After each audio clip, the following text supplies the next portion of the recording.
Hello dear friends, hello dear friends, happy new year to all of you. इस lecture में हम लोग बात करेंगे 50 क्वेश्चंस पर। पहले क्वेश्चंस को ले लेते हैं। इसमें कहा गया है कि भूमिका की एक व्याख्या यह है कि यह प्रस्तुति का एक गत्यात्मक पक्ष है। दूसरा है प्रस्तुति का सूक्ष्म स्तरीय पक्ष है। तीसरा है प्रस्तुति का स्थिर पक्ष है। चौथा है प्रस्तुति का बृहद पक्ष है। तो इसका जवाब होगा प्रस्तुति का गत्यात्मक पक्ष है। ये ऑप्शन सही है। रॉल्फ लिंटर ने प्रस्तुति के बारे में जो है काफ़ी काम किया है और इस पर वो और ये कैसे भूमिका कैसे प्रस्तुति का गत्यात्मक पक्ष है, मतलब प्रस्तुति का गत्यात्मक पक्ष किस प्रकार से बता देते हैं, क्योंकि ये चेंज होती रहती है, इसलिए सबसे अहम बात ये है। और ये दोनों एक दूसरे से जुड़ी हुई होती हैं। जो रोल है और जो स्टेटस है, ये दोनों एक दूसरे से इंटरलिंक हैं। क्यों? क्योंकि आपकी यदि प्रस्तुति है, मान लो आप किसी एक कास्ट से आते हैं, तो ये आपकी प्रस्तुति है, क्योंकि और ये एक तरीके से अचीव्ड स्टेटस है नहीं, ये एस्क्राइब्ड है, प्रदत्त प्रस्तुति है। और उससे जुड़ा यदि आप कोई काम करते हैं तो वो आपकी भूमिका है। आगे बढ़ते हैं दूसरे क्वेश्चन पर। इसमें कहा गया जनजातीय सात्मीकरण की प्रक्रिया की व्याख्या के लिए निम्नलिखित में से किसने जनजाति जाति सातत्यक मॉडल दिया था, यानी कि ट्राइब कास्ट कॉन्टिनम का कंसेप्ट किसने दिया था? तो इसका जवाब है सुरजीत सिन्हा। जनजातियों के बारे में जो सबसे ज़्यादा स्टडी है वो है सुरजीत सिन्हा की और एन.के. बोस की। अगले क्वेश्चन पर आते हैं। इसमें कहा गया है निम्नलिखित भारतीय समाजशास्त्रियों में से कौन सा अंतर्राष्ट्रीय समाजशास्त्री परिषद के अध्यक्ष के रूप में सम्मानित हुआ था? तो इसका जवाब है टी.के. उमन। अगले प्रश्न पर आते हैं फ्रेंड्स। इसमें कहा गया है निम्नलिखित में से कौन एक भारतीय जनजातियों के लिए महत्वपूर्ण समस्या नहीं है?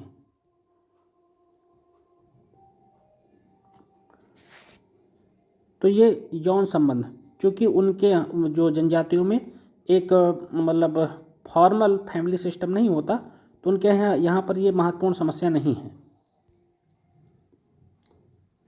अगले प्रश्न पर आते हैं। इसमें कहा गया निम्नलिखित में से किसे विवाह का उद्देश्य नहीं माना जाता? तो वैयक्तिक स्वार्थ को विवाह उद्देश्य नहीं माना जाता, बाकी तीनों माने जाते हैं। वैयक्तिक स्वास्थ्य सदैव सेकेंड जो ग्रुप होते हैं, द्वितीयक समूह होते हैं, उनकी ये विशेषता होती है। अगले प्रश्न पर आते हैं। Some aspect of family in महुआ, ये बुक किसकी लिखी है? तो ये आई.पी. देसाई की बुक लिखी है। इन्होंने महाराष्ट्र के छोटे छोटे गांव हैं उनका अध्ययन किया था। अगले प्रश्न पर आते हैं। इसमें कहा गया है परिवार और धर्म जैसी संस्था के अध्ययन है तो विश्वसनीय पद्धति कौन सी है? तो इसके लिए ऐतिहासिक पद्धति का प्रयोग किया जाता है,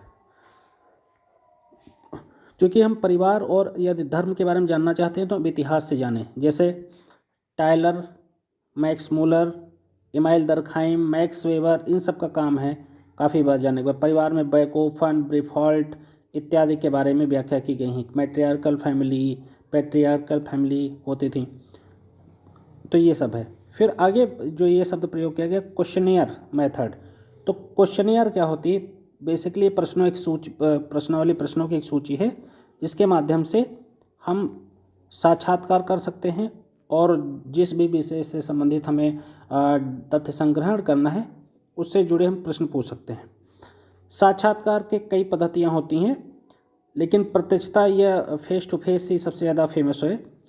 फिर शेड्यूल, अगर हम किस प्रकार जो क्वेश्चनर बनाएंगे उसका हम स्वरूप रखते हैं इसमें। अगला है संघर्ष अभियोजित किया जा सकता है।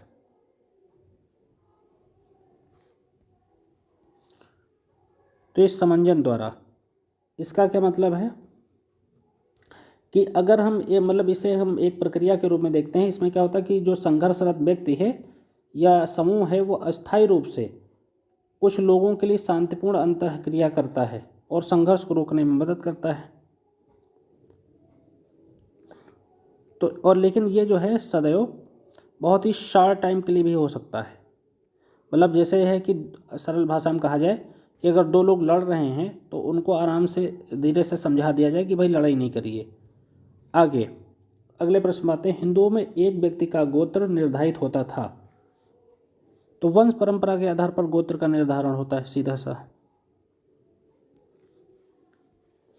अगले प्रश्न पर आते हैं, इसमें कहा गया है निम्नलिखित में से किसने जाति व्यवस्था के लिए स्तरीकरण के वेबर के प्रारूप को प्रयोग किया। तो बहुत ही ये फेमस क्वेश्चन है, इसका जवाब एंद्रे बेते है। इनको भारत का मैक्स वेबर भी कहा जाता है, एंद्रे बेते को, और ये प्रकारवादी चिंतक हैं। इन्होंने तंजौर के श्रीपुरम गांव का अध्ययन भी किया था। अगले प्रश्न पर आते हैं मित्रों, इसमें कहा गया जनसंख्या वितरण का आधारभूत मापन क्या है। तो जनसंख्या वितरण का आधारभूत मापन है घनत्व, यानी कि जनसंख्या घनत्व किसे कहा जाए तो इसका मतलब होता है प्रति वर्ग किलोमीटर में रहने वाले लोगों की संख्या को जनसंख्या घनत्व कहते हैं। इस समय जनसंख्या घनत्व कितना है, कमेंट करके आप लोग बता सकते हैं।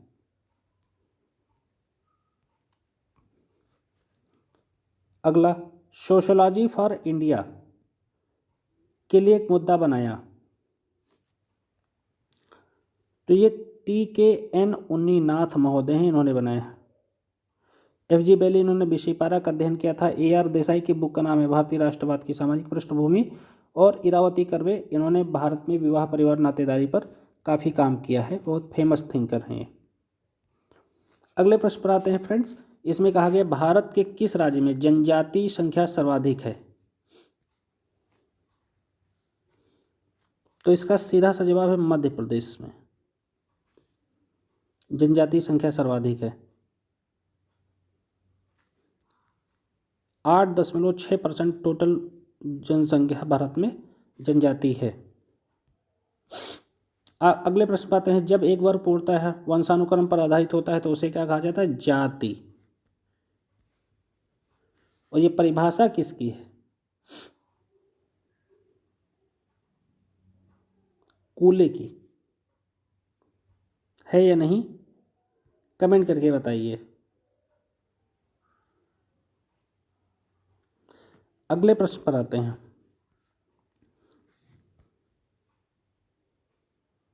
यांत्रिक एकता और स्वाभाविक एकता की अवधारणा में किसने दी। तो ये अवधारणा है इमाइल दरखाइम की। इनकी एक बुक है the social division of labour, उसमें इसका वर्णन मिलता है। परिस्थिति समूह का कंसेप्ट किसने दिया है, मैक्स वेबर ने दिया है परिस्थिति समूह का कंसेप्ट, याद रखिएगा, कई बार पूछा जाता है। अगले प्रश्न पर आते हैं, समुदाय को परिभाषित करने के लिए मैकाइवर द्वारा निम्नलिखित में से किन विशेषताओं का प्रयोग किया गया। तो सामान्य धर्म का प्रयोग इन्होंने नहीं किया। हम की भावना को इन्होंने बहुत तवज्जो दिया। और उसके बाद सामान्य भाषा को भी महत्व नहीं दिया, सामान्य क्षेत्र को महत्व दिया। इसलिए दूसरा और चौथा विकल्प यहाँ पर सही हो जाता है।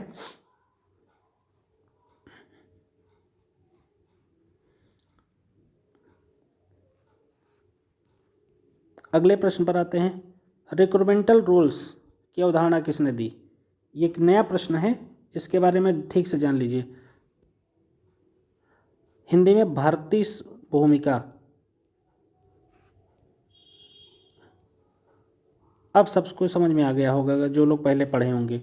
भारतीय की भूमिका का कंसेप्ट है टॉलकट पॉर्सन्स का। किसने दृढ़तापूर्वक कहा कि धर्म हृदयहीनों का हृदय है? कार्ल मार्क्स का। इनका एक कंसेप्ट और है, धर्म जनता के लिए अफीम है। रिलीजन इज द धर्म जनता के लिए अफीम है।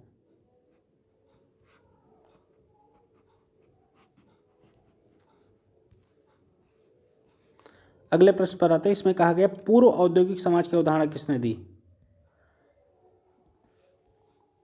पूर्व औद्योगिक समाज की अवधारणा का प्रतिपादन किसने किया? इसका जवाब है ज़ोबर्ग।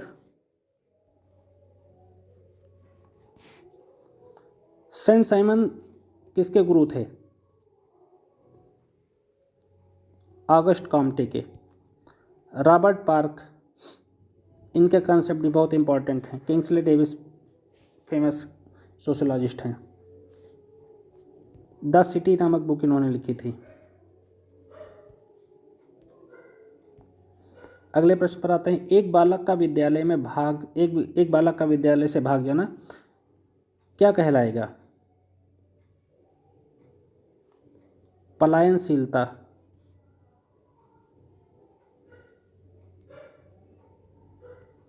अगला प्रश्न है, मानव समाज में व्यवस्था बनाए रखने के लिए निम्नलिखित में से कौन उत्तरदायी है? तो अनुशस्तियाँ उत्तरदायी हैं मानव समाज में व्यवस्था को बनाए रखना है। तो क्योंकि जो अनुशस्तियाँ होती हैं ये दो प्रकार से होती हैं, दंड के रूप में भी और पुरस्कार के रूप में भी। यदि आप अच्छा काम करेंगे पुरस्कार आपको मिलेगा, अगर आप बुरा काम करेंगे तो दंड का विधान तो है ही। अगला प्रश्न है, सांस्कृतिक संकेंद्र की कंसेप्ट किसने दिया है? तो भैया हर्शकोविट्स ने दिया है। टाइलर धर्म के बारे में ऐतिहासिक व्याख्या करते हैं। जिमरमैन वगैरह फैमिली वगैरह के बारे में लिखते हैं, समूह वगैरह के बारे में लिखते हैं। पार्सन्स के मतानुसार व्यवस्था का निर्माण करने वाला तत्व क्या है? तो व्यवस्था का निर्माण करने वाला जो तत्व है उसे कहा जाता है क्रिया। सोशल एक्शन में इनका भी काफ़ी काम है।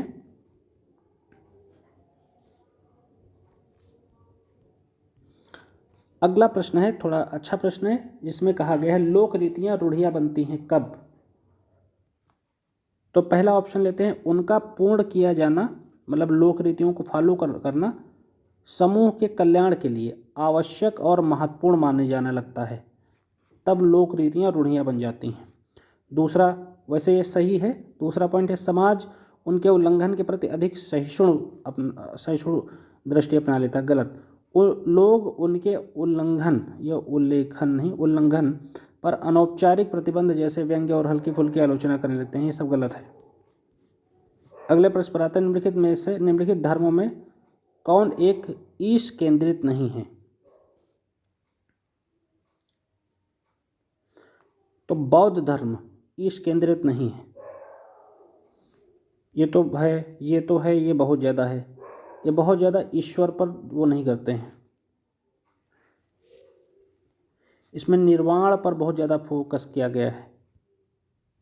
निर्वाण मतलब नॉलेज पर, सही चीज़ को जानने पर। तमसो मार्ग ज्योतिर्गमय जैसा कंसेप्ट। संविधान की कौन सी धारा अनुसूचित जाति एवं अनुसूचित जनजाति के कल्याण को, जनजाति को परिभाषित करती है? तो ये धारा है 366, याद रख लीजिएगा इसे।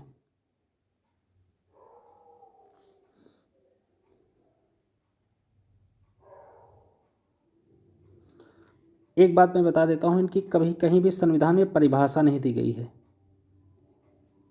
इनकी परिभाषा नहीं है, अनुसूचित जाति जनजाति की, अल्पसंख्यक की परिभाषा नहीं है। हिंदू सोशल ऑर्गेनाइजेशन बहुत ही फेमस बुक किसकी है? P.N. प्रभु की। M.S. गोरे, K.M. कपाड़िया, ये सब लोग फैमिली के बारे में लिख रहे हैं। अगला प्रश्न, अनुसूचित जातियों अनुसूचित जनजातियों के उत्पीड़न से संबंधित कानून कब बना? 1989 में। 1961 में दहेज का कानून बना है। 1955 में हिंदू विवाह के अधिनियम के बारे में कानून बना है। वर्ग क्या है भाई? तो वर्ग एक परिस्थिति समूह है, स्टेटस ग्रुप है। यानी कि आप एक IAS ऑफिसर हैं तो आप एक वर्ग बन जाते हैं, यही आपका स्टेटस है। तो इस स्टेटस में आप शामिल हो जाते हैं, या आप प्रोफेसर बन जाते हैं, तो ऐसा होता है। आगे बढ़ते हैं मित्रों। आधुनिक समाज शासित है।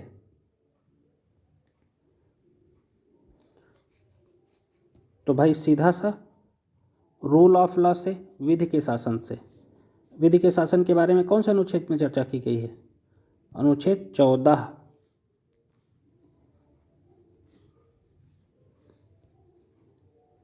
अगले प्रश्न पर आते हैं। मध्य प्रदेश में की कौन सी जनजाति कहती थी कि वैश्यावृत्ति पाप नहीं है? ये बछरा जनजाति और भेड़िया जनजाति है। मध्य प्रदेश में सर्वाधिक ट्राइबल्स जनजातियां हैं, पता होना चाहिए। Medical sociology a systematic introduction book किसने लिखी है? तो ये डेविड ट्रिकेट ने लिखी है।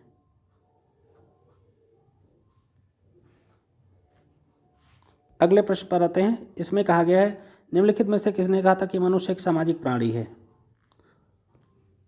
अरस्तु ने कहा था। आगे इसका ये सेंटेंस, मनुष्य एक सामाजिक प्राणी है, समाज से पृथक उसकी सत्ता नहीं के तुल्य है। या तो वह ईश्वर हो सकता है या तो वह देवता। अगला प्रश्न है जिसमें कहा गया, निम्नलिखित में से कौन एक समुदाय के लिए आवश्यक लक्षण नहीं है? तो समुदाय के लिए आवश्यक लक्षण की बात करी गई है, तो इसमें स्थिर सरकार का कोई मतलब नहीं। अगले प्रश्न पर आते हैं। निम्नलिखित में से कौन संघर्ष के प्रकार के रूप में सम्मिलित नहीं है? तो संघर्ष के प्रकार के रूप में सम्मिलित नहीं है सामूहिक सौदाकारी, कलेक्टिव बार्गेनिंग से इसका कोई मतलब नहीं।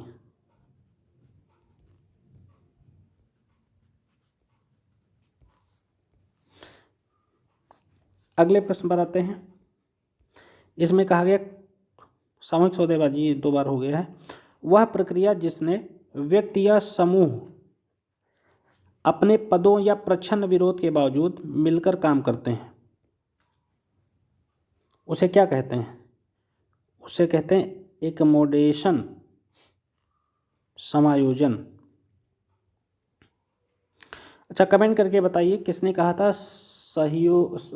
समाज में संघर्ष और सहयोग परस्पर चलते रहते हैं, और किसने ये कहा था कि संघर्ष एक शांतिपूर्ण प्रक्रिया है।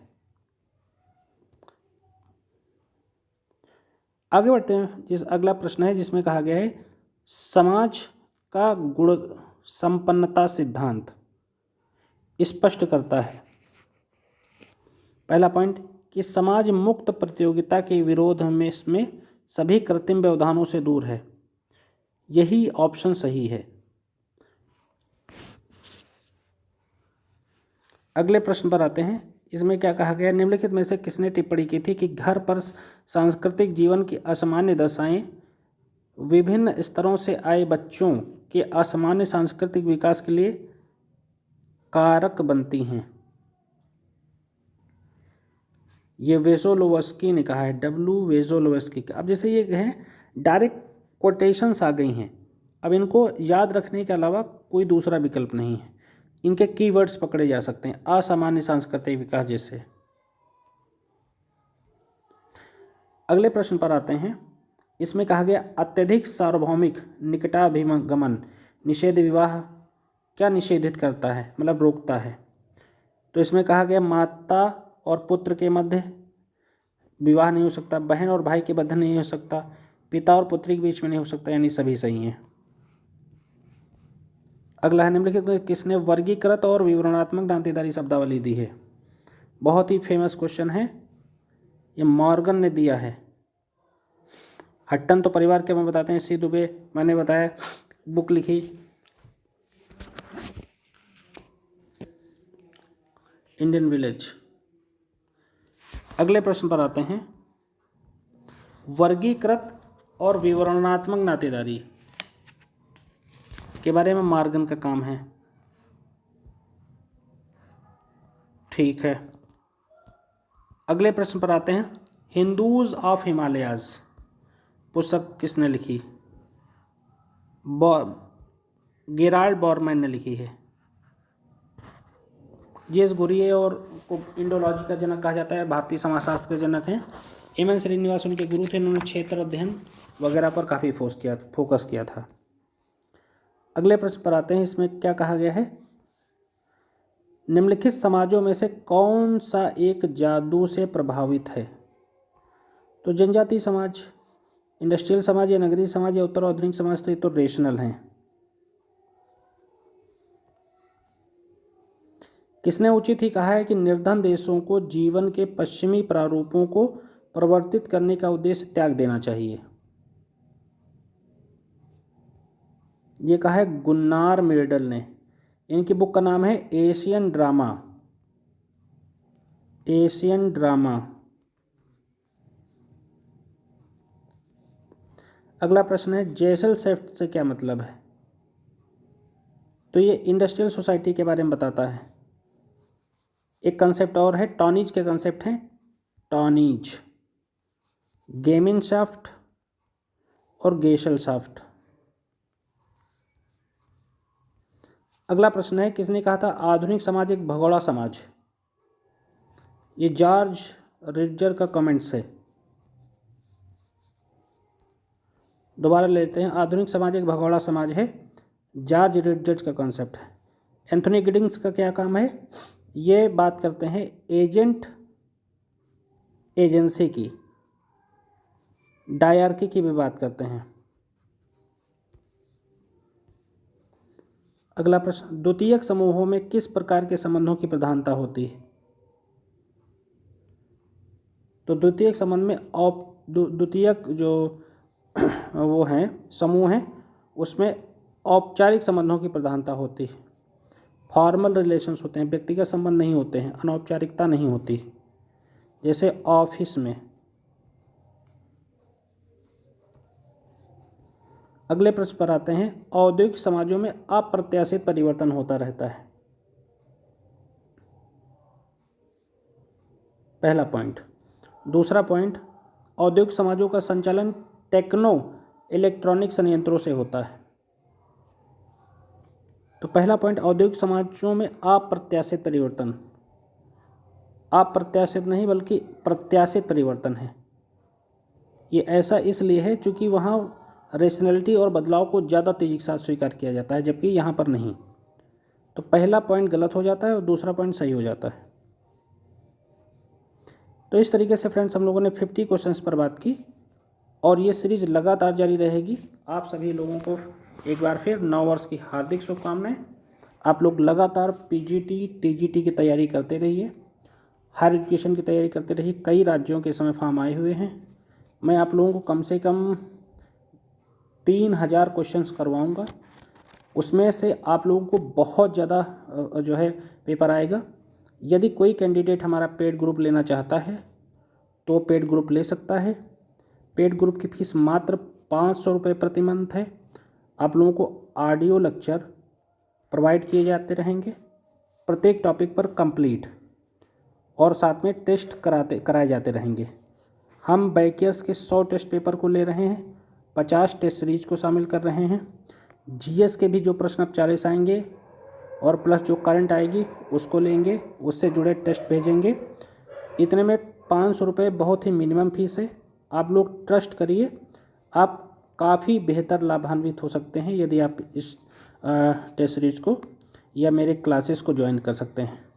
मैं ऑडियो पेड ग्रुप इसलिए चला रहा हूँ क्योंकि आपको अगर टॉपिक के बारे में एक साथ काफ़ी मैटर होता है, यहाँ पर जो कट ऑफ है वो बहुत जाता है। आप वैसे भी कोई मैटर को जो है देखकर पढ़ेंगे ही, क्योंकि अलग अलग शहरों में रहने वाले लोग हैं, कोर्स लेंगे अगर तो जो व्यक्ति अब चूँकि जैसे कट ऑफ हमेशा 120 में 110 के ऊपर रहती है या 110 के आसपास कट ऑफ रहती है, यानी कि हाईली वही कैंडिडेट क्वालिफाई कर पाते हैं जो काफ़ी मेहनत करने के लिए तैयार होते हैं। अब वो जो है क्विज बॉट वाली क्विज जो है सॉल्व करके या छोटे मोटे ऐसे काम करके ये एग्ज़ाम नहीं निकलने वाला। इसके लिए गंभीर मेहनत की ज़रूरत पड़ेगी। एक टॉपिक पर, हर टॉपिक पर मैं कंप्लीट क्विज बनाता हूँ और कंप्लीट जो है मैटर तैयार करता हूँ। आप लोग उस टेस्ट को जो है लेकर अब पूरा जो है जो मैं लेक्चर प्रोवाइड करता हूँ उसको आप लेकर आप किसी भी क्लास से या किसी साल के पेपर से मिला सकते हैं। उससे संबंधित प्रश्न आपको उसी में मिलेंगे। आप लोग टेस्ट अगर खरीदते हैं तो आप लोग काफ़ी फ़ायदा होगा। मेरी यही सलाह है कि आप लोग टेस्ट लें। बाकी जैसी आपकी इच्छा। Thank you very much.